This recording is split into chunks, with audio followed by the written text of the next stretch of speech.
Chapitre 1. Descente dans le terrier du lapin.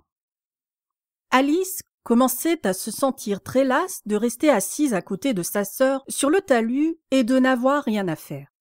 Une fois ou deux, elle avait jeté un coup d'œil sur le livre que lisait sa sœur, mais il ne contenait ni images ni dialogue. Et, pensait Alice, à quoi peut bien servir un livre où il n'y a ni images ni dialogue?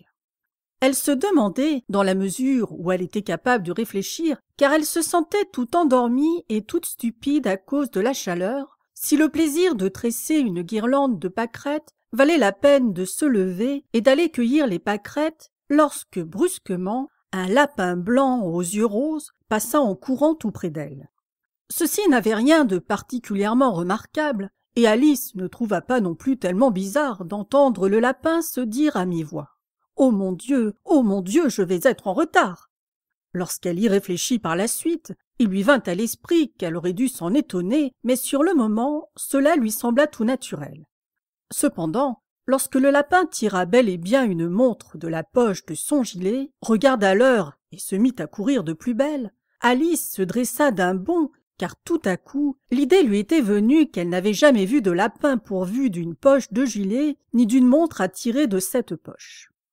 Dévorée de curiosité, elle traversa le champ en courant à sa poursuite et eut la chance d'arriver juste à temps pour le voir s'enfoncer comme une flèche dans un large terrier placé sous la haie. Un instant plus tard, elle y pénétrait à son tour sans se demander une seule fois comment diable elle pourrait bien en sortir. Le terrier était d'abord creusé horizontalement comme un tunnel, puis il présentait une pente si brusque et si raide qu'Alice n'eut même pas le temps de songer à s'arrêter avant de se sentir tomber dans un puits apparemment très profond.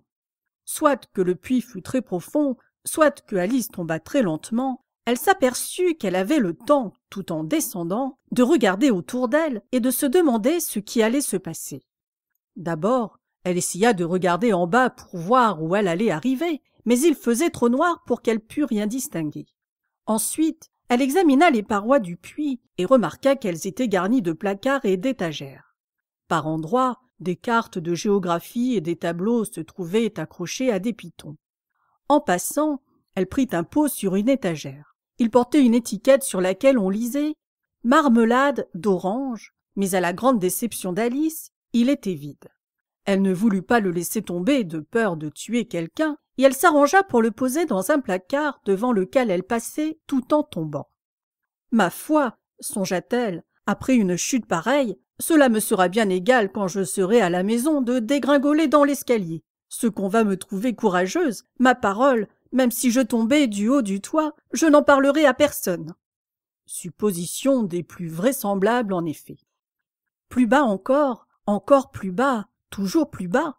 Est-ce que cette chute ne finirait jamais? Je me demande bien combien de kilomètres j'ai pu parcourir, dit-elle à haute voix. Je ne dois pas être bien loin du centre de la Terre. Voyons, cela ferait une chute de 6 à 7 000 kilomètres, du moins je le crois. Car voyez-vous, Alice avait appris en classe pas mal de choses de ce genre, et quoique le moment fût mal choisi pour faire parade de ses connaissances, puisqu'il n'y avait personne pour l'écouter, c'était pourtant un bon exercice que de répéter tout cela. Oui, cela doit être la distance exacte, mais par exemple, je me demande à quelle latitude et à quelle longitude je me trouve. Alice n'avait pas la moindre idée de ce qu'était la latitude, pas plus d'ailleurs que la longitude, mais elle jugeait que c'étaient de très jolis mots impressionnants à prononcer. Bientôt, elle recommença. « Je me demande si je vais traverser la terre d'un bout à l'autre. Cela sera rudement drôle d'arriver au milieu de ces gens qui marchent la tête en bas. On les appelle les antipathes, je crois. » Cette fois, elle fut toute heureuse de ce qu'il n'y eut personne pour écouter, car il lui sembla que ce n'était pas du tout le mot qu'il fallait. Mais je serai alors obligée de leur demander quel est le nom du pays, bien sûr. « S'il vous plaît, madame, suis-je en Nouvelle-Zélande ou en Australie ?» Et elle essaya de faire la révérence tout en parlant. Imaginez ce que peut être la révérence pendant qu'on tombe dans le vide. Croyez-vous que vous en seriez capable? Et la dame pensera que je suis une petite fille ignorante. Non, il vaudra mieux ne rien demander. Peut-être que je verrai le nom écrit quelque part.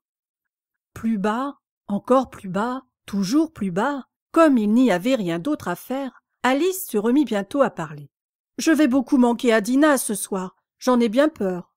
Dinah était sa chatte. J'espère qu'on pensera à lui donner sa soucoupe de lait à l'heure du thé. Ma chère Dinah, comme je voudrais t'avoir ici avec moi. Il n'y a pas de souris dans l'air, je le crains fort, mais tu pourrais attraper une chauve-souris. Et cela, vois-tu, cela ressemble beaucoup à une souris. Mais est-ce que les chats mangent les chauves-souris? Je me le demande.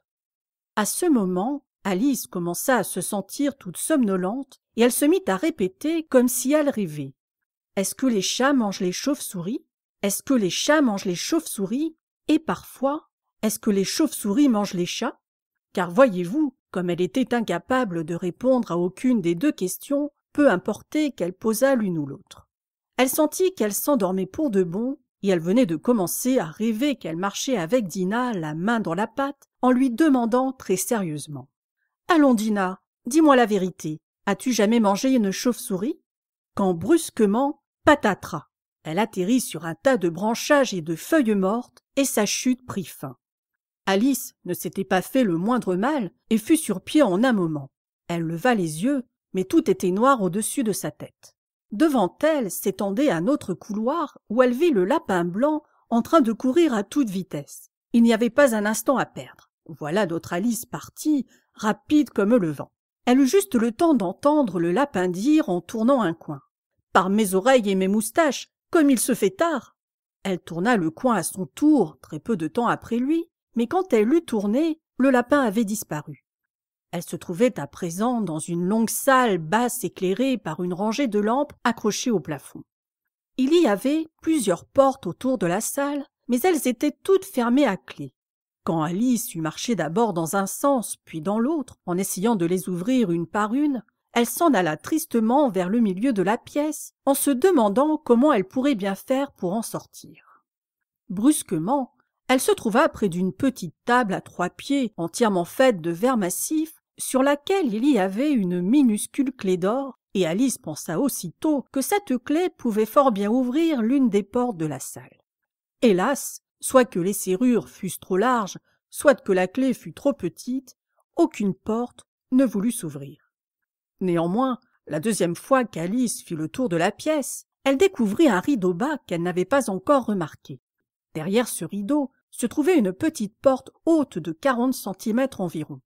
Elle essaya d'introduire la petite clé d'or dans la serrure, et elle fut ravie de constater qu'elle s'y adaptait parfaitement. Alice ouvrit la porte et vit qu'elle donnait sur un petit couloir guère plus grand qu'un trou à rats. S'étant agenouillée, elle aperçut au bout du couloir le jardin le plus adorable qu'on puisse imaginer. Comme elle désirait sortir de cette pièce sombre pour aller se promener au milieu des parterres de fleurs aux couleurs éclatantes et des fraîches fontaines. Mais elle ne pourrait même pas faire passer sa tête par l'entrée. Et même si ma tête pouvait passer, se disait la pauvre Alice, cela ne me servirait pas à grand-chose à cause de mes épaules. Oh, que je voudrais pouvoir rentrer en moi-même comme une longue vue. Je crois que j'y arriverais si je savais seulement comment m'y prendre pour commencer. Car voyez-vous, il venait de se passer tant de choses bizarres qu'elle en arrivait à penser que fort peu de choses étaient vraiment impossibles. Il semblait inutile de rester à attendre près de la petite porte. C'est pourquoi Alice revint vers la table en espérant presque y trouver une autre clé, ou du moins un livre contenant une recette pour faire entrer les gens en eux-mêmes comme des longues-vues. Cette fois, elle y vit un petit flacon. Il n'y était sûrement pas tout à l'heure, dit-elle, portant autour du goulot une étiquette de papier sur laquelle étaient magnifiquement imprimés en grosses lettres ces deux mots « Bois-moi ». C'était très joli de dire « Bois-moi », mais notre prudente petite Alice n'allait pas se dépêcher d'obéir. « Non, je vais d'abord bien regarder, pensa-t-elle, pour savoir s'il y a le mot poison, car elle avait lu plusieurs petites histoires charmantes où il était question d'enfants brûlés ou dévorés par des bêtes féroces ou victimes de plusieurs autres mésaventures, tout cela uniquement parce qu'ils avaient refusé de se rappeler les simples règles de conduite que leurs amis leur avaient enseignées. Par exemple, qu'un tisonnier chauffé au rouge vous brûle si vous le tenez trop longtemps, ou que, si vous vous faites au doigt une coupure très profonde avec un couteau, votre doigt d'ordinaire se met à saigner. Et Alice n'avait jamais oublié que si l'on boit une bonne partie du contenu d'une bouteille portant l'étiquette poison, cela ne manque presque jamais, tôt ou tard, de vous causer des ennuis. Cependant, Ce flacon ne portant décidément pas l'étiquette poison, Alice se hasarda à en goûter le contenu. Comme il lui parut fort agréable, en fait, cela rappelait à la fois la tarte aux cerises, la crème renversée, l'ananas, la dinde rôtie, le caramel et les rôtis chaudes bien beurrées, elle l'avala séance tenante jusqu'à la dernière goutte. « Quelle sensation bizarre !» dit Alice. « Je dois être en train de rentrer en moi-même comme une longue-vue. » Et c'était bien exact, elle ne mesurait plus que 25 centimètres. Son visage s'éclaira à l'idée qu'elle avait maintenant exactement la taille qu'il fallait pour franchir la petite porte et pénétrer dans l'adorable jardin. Néanmoins, elle attendit d'abord quelques minutes pour voir si elle allait diminuer encore. Elle se sentait un peu inquiète à ce sujet. Car voyez-vous, pensait Alice, à la fin des fins, je pourrais bien disparaître tout à fait comme une bougie. En ce cas, je me demande à quoi je ressemblerai. Et elle essaya d'imaginer à quoi ressemble la flamme d'une bougie une fois que la bougie est éteinte, car elle n'arrivait pas à se rappeler avoir jamais vu chose pareille. Au bout d'un moment, comme rien de nouveau ne s'était produit, elle décida d'aller immédiatement dans le jardin. Hélas, pauvre Alice, dès qu'elle fut arrivée à la porte, elle s'aperçut qu'elle avait oublié la petite clé d'or, et quand elle revint à la table pour s'en saisir, elle s'aperçut qu'il lui était impossible de l'atteindre, quoiqu'elle pût la voir très nettement à travers le verre. Elle essaya tant qu'elle put d'escalader un des pieds de la table, mais il était trop glissant. Aussi, après s'être épuisée en efforts inutiles, la pauvre petite s'assit et fondit en larmes. « Allons, ça ne sert à rien de pleurer comme cela, » se dit-elle d'un ton sévère. « Je te conseille de t'arrêter à l'instant. » Elle avait coutume de se donner de très bons conseils, quoiqu'elle ne les suivît guère. Et parfois, elle se réprimandait si vertement que les larmes lui venaient aux yeux. Elle se rappelait qu'un jour, elle avait essayé de se gifler pour avoir triché au cours d'une partie de croquettes qu'elle jouait contre elle-même, car cette étrange enfant aimait beaucoup faire semblant d'être deux personnes différentes. Mais c'est bien inutile à présent, pensa la pauvre Alice, de faire semblant d'être deux. C'est tout juste s'il reste assez de moi pour former une seule personne digne de ce nom.